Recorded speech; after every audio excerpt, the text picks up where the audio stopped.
먼저 이곳에 오신 여러분들을 축복하겠습니다.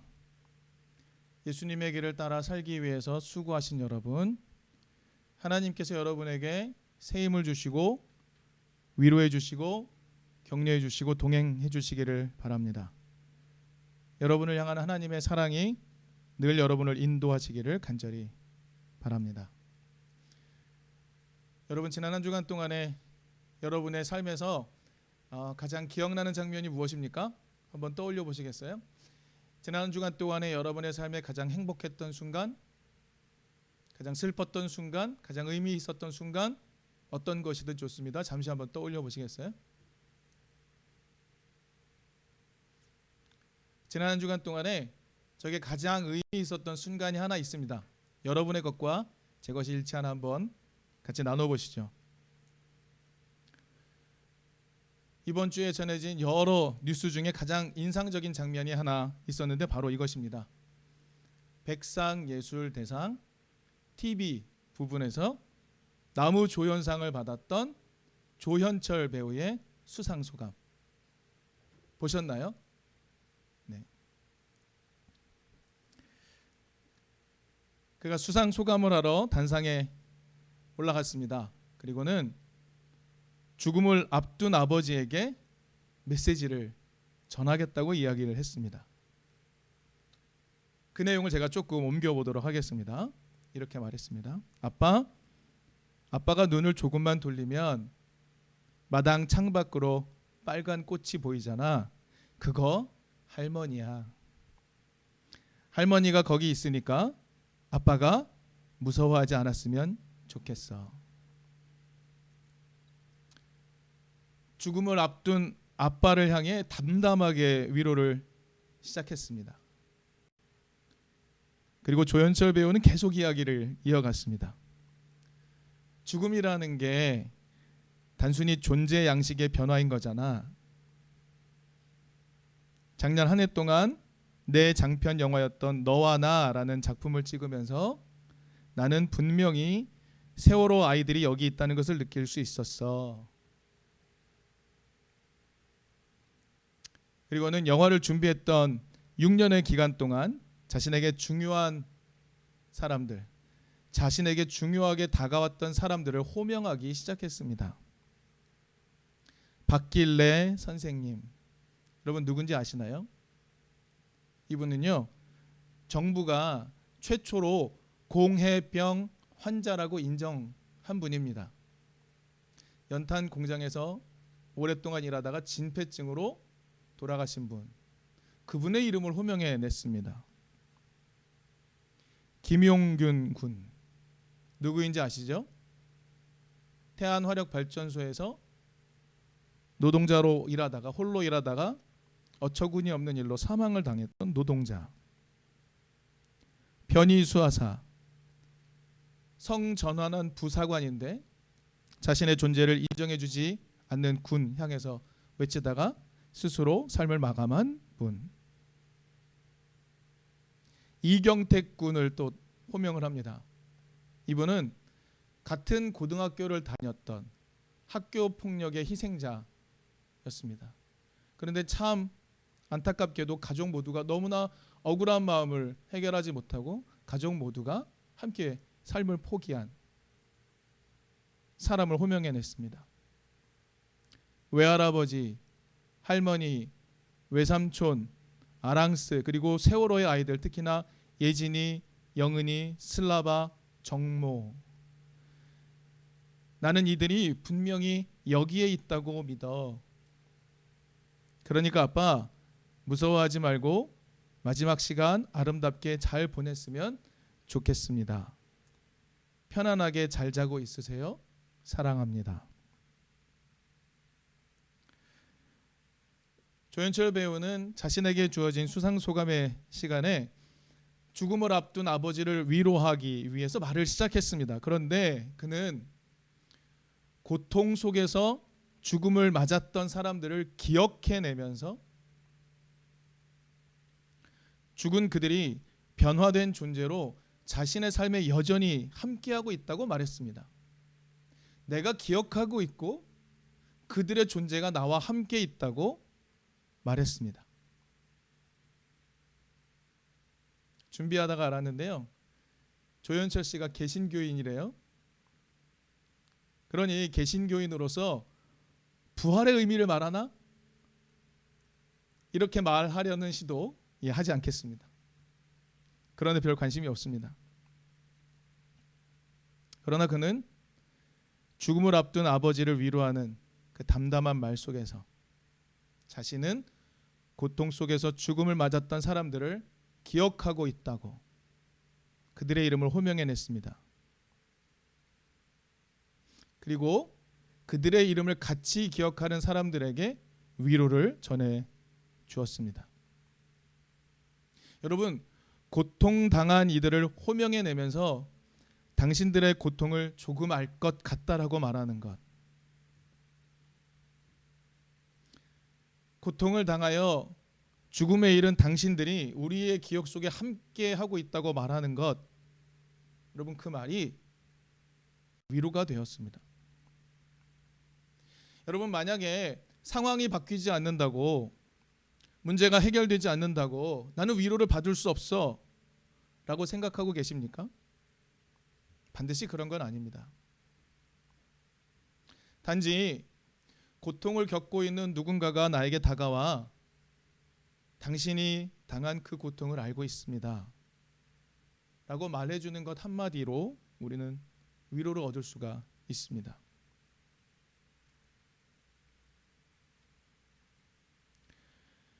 오늘 본문이 속한 고린도후서, 바울은 고린도후서를 시작하면서 하나님으로부터 오는 위로를 매우 중요하게 언급하고 있습니다. 온갖 위로를 주시는 하나님, 온갖 환난 가운데 우리를 위로하여 주시는 분, 그리스도로 말미암아 우리의 위로 또한 넘칩니다. 나아가 바울은 이렇게 말합니다. 우리가 위로를 받는 것도 여러분이 위로를 받게 하려는 것이라고까지 말합니다. 하나님으로부터 시작된 위로가 바울 자신을 거쳐서 고린도 교회까지 이르게 하려는 것입니다.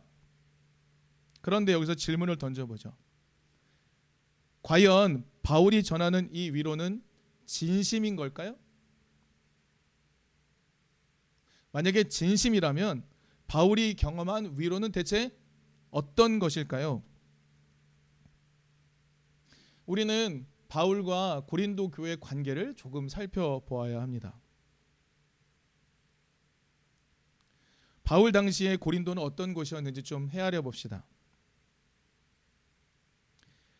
바울 당시의 고린도는요, 약 200년에 걸쳐서 로마에 의해서 망했다가 다시 세워진 도시였습니다.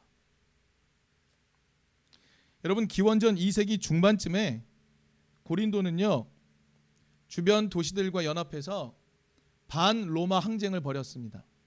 로마에게 저항했던 거죠.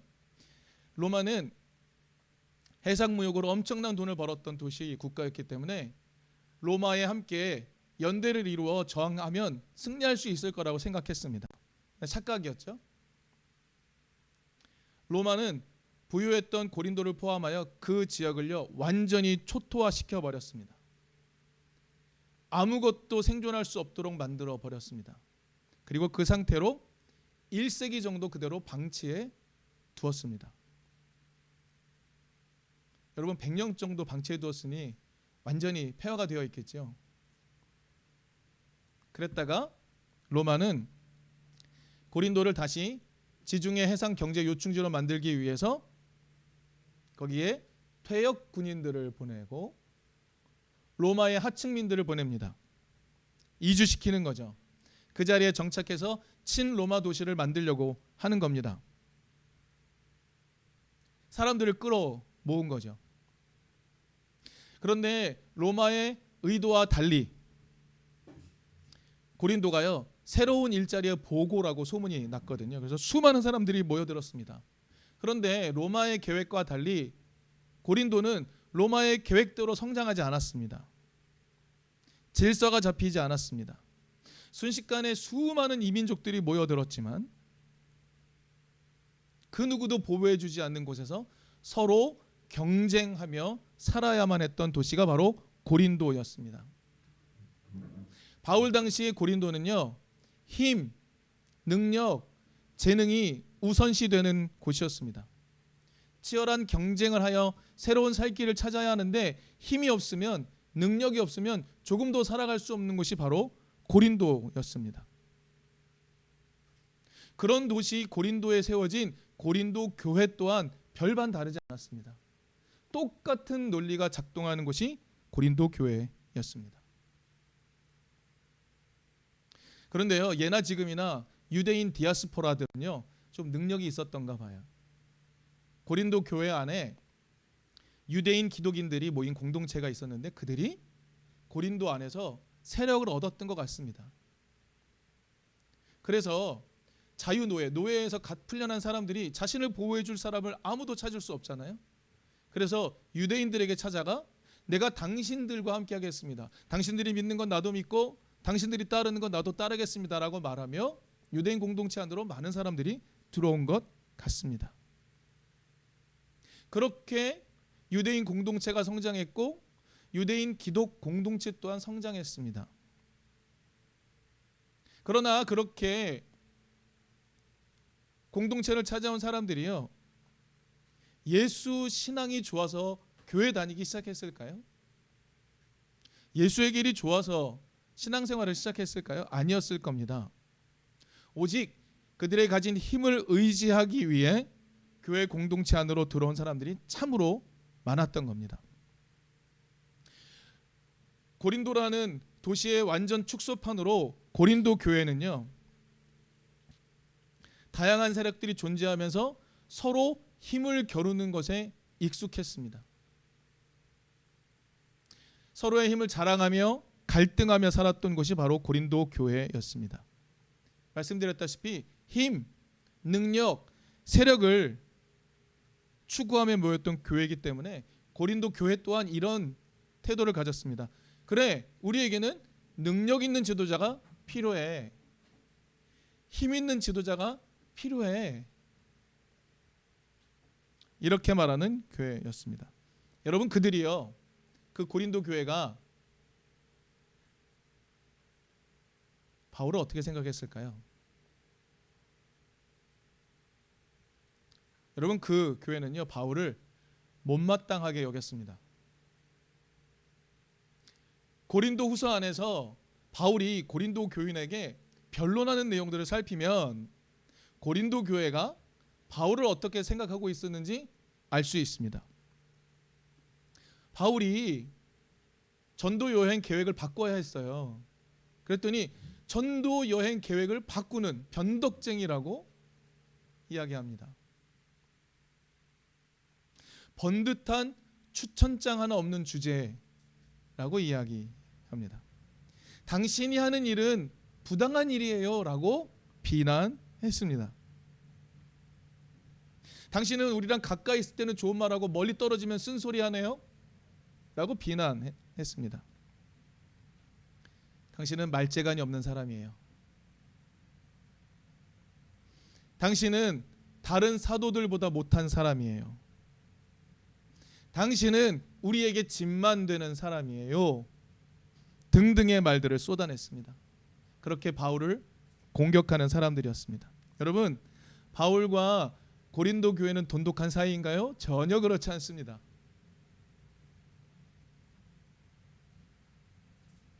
그렇다면 여러분, 바울이요, 고린도 교회를 향하여 잔뜩 화나 있는 게 마땅해 보이지 않습니까?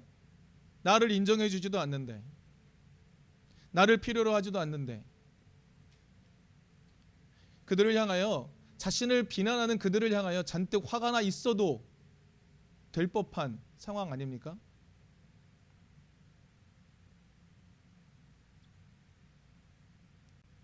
고린도 교회는 탁월한 능력을 가진 사람을 좋아하는 고린도의 습성을 그대로 가졌습니다. 여러분, 고린도의 모습이 오늘 우리 시대의 모습과 크게 다르지 않습니다. 그렇죠? 세상에서 힘과 능력을 경쟁해야만 살아남을 수 있다고 말하는 세상 똑같습니다. 교회 공동체 안에서도 힘과 능력 있는 사람이 지도자가 되어야 한다고 말하는 세상, 교회가 대형화되고 세습해도 괜찮다고 말하는 세상, 여러분 별반 다르지 않습니다. 고린도 교회는요, 힘과 능력에 관심이 있는 교회, 힘과 능력에 늘 현혹되던 교회였습니다. 근데 여러분, 바울은요 어떻게 변해 있었죠? 바울은 예수의 사랑, 자신을 완벽하게 변화시킨 예수의 그 사랑을 전하기 위해 노력했습니다. 그런데 고린도 교회는 거기에는 전혀 관심이 없었습니다.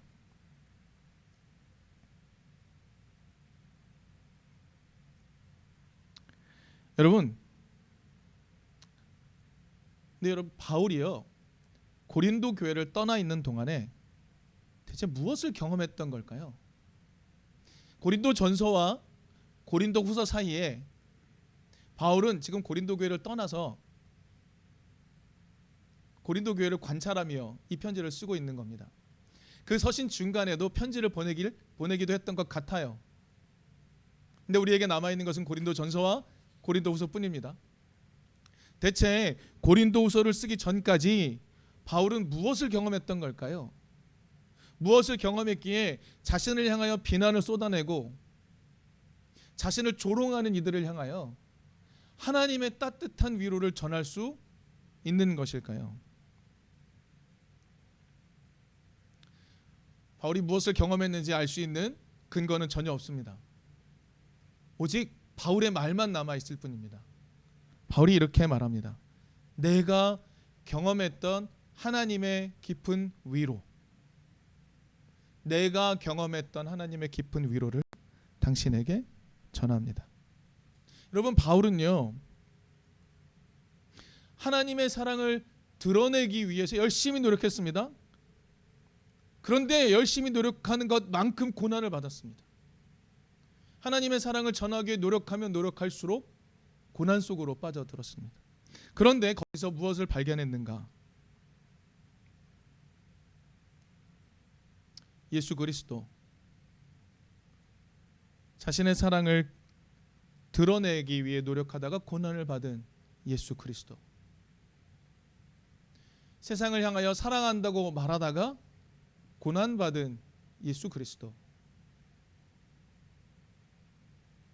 사랑을 얘기하다가 십자가에서 죽은 예수 그리스도, 그분의 고단을 깨달았던 겁니다. 아니, 나는 예수가 나에게 가르쳐준 사랑을 전하기 위해 노력하는데 이 고난을 받고 있어 라고 원망하지 않고 그 고통 속에서 사랑을 전하기 위해 자신을 완전히 내어준 예수를 더 깊이 깨달았던 것입니다. 자신의 사랑을 이해해주지 못하는 고린도 교회이지만 예수 그리스도 당신의 사랑을 이해하지 못하는 이들을 위해 오히려 모든 사랑을 베풀어 주신 예수 그리스도의 마음을 조금씩 더 알게 된 것입니다. 그리고 마침내 하나님으로부터 흘러나온 메시지를 들었던 것입니다. 내가 당한 그 고통 나도 잘 알고 있다.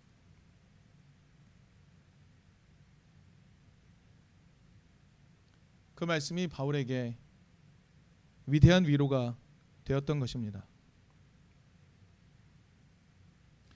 여러분, 바울은요 지금 자신을 미워하고 자신을 싫어하는 고린도 교회에 직면하고 있습니다. 아무리 말을 해도, 아무리 사랑을 베풀어도 도무지 자신의 사랑에 반응하지 않는 고린도 교회를 직면하고 있습니다. 그러면 하나님은요 고린도 교회가 바울을 좋아하도록 좀 만들어 주시면 좋지 않나요? 문제를 해결해 주시면 안 될까요? 그렇게 하지 않았습니다. 그죠? 고난에 동참하고 있는 바울에게 내가 너의 고통을 안다라고 위로하셨습니다. 아마 바울은요 하나님 앞에 이렇게 기도하지 않았을까? 하나님, 쟤들이 나를 무시해요. 저요? 하나님, 저 경쟁력 좀 있잖아요. 저 길리기아 다소에서 났잖아요. 저 로마 사람이잖아요. 저 바리새파 중에 바리새파잖아요. 그런데 하나님, 쟤들이 저를 무시해요.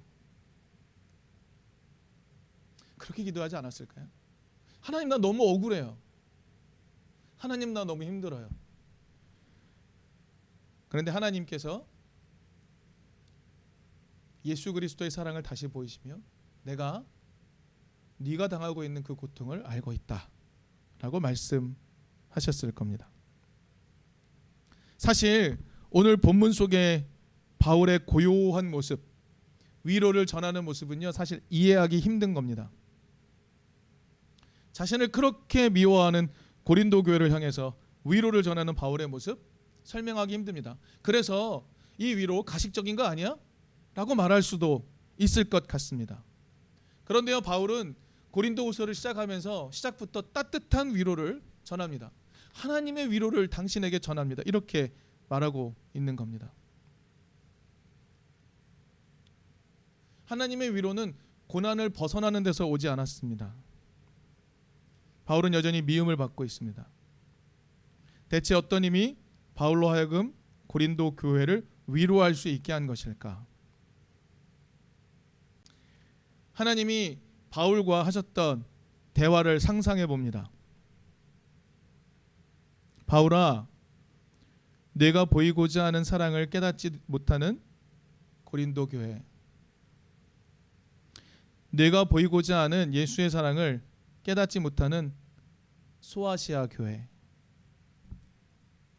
내가 예수의 사랑을 알리기 위해 힘썼던 그 많은 교회, 그 교회들을 보면 많이 힘들고 무기력해지지. 나도 예수를 통해 사랑을 보여주기 위해 십자가 지기까지 견뎠지만 그 길의 의미를 깨닫지 못하는 이들을 보며 많이 힘들단다. 내가 너의 고통을 조금 알 것 같구나. 이렇게 말씀하시지 않았을까요? 하나님이 우리의 삶을 아신다고 고백할 수 없나요? 하나님이 우리의 삶을 이미 통찰하고 계신다고 인정할 수 없나요?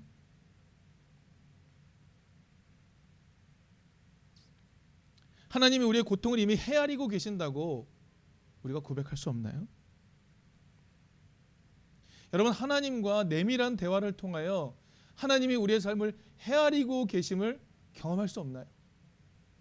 여러분, 우리가 그 시간을 관통하지 않으면 하나님으로부터 오는 위로를 조금도 받을 수 없을 겁니다. 여러분, 하나님이 오늘 우리를 찾아와서 우리의 삶을 획기적으로 변화시키나요? 아니요. 우리를 미워하고 우리를 공격해오는 세상 우리가 이길 수 있나요? 아니요. 우리는 세상을 향하여 그 어떤 것으로도 이길 수 없습니다. 우리가 꿈꾸는 하나님 나라를 우리의 힘으로 만들어낼 수 없습니다. 그런데요, 여러분, 우리 가운데 내밀하게 찾아와 사랑을 고백하시는 그 하나님과 만나면, 그래서 하나님이 나에게 베푸신 그 따뜻한 사랑을 우리가 함께 나누는 것에 희망을 두는 삶으로 전환하게 되면 우리는 세상을 넉넉히 이길 수 있습니다.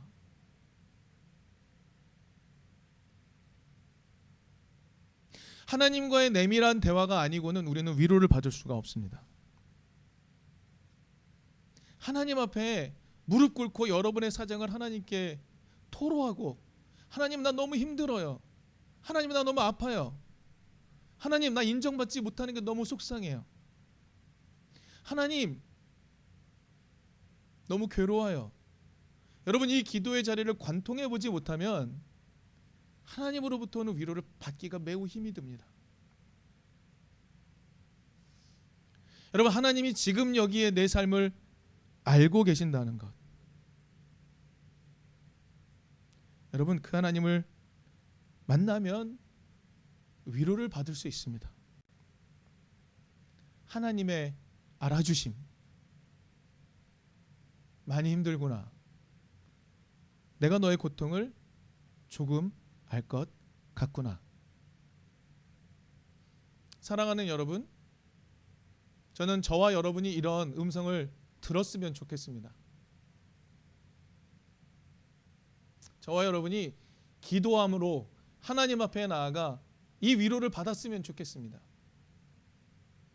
이 위로를 통해 다시 한번 세상에 넉넉히 이길 수 있는 사랑의 힘을 가졌으면 좋겠습니다.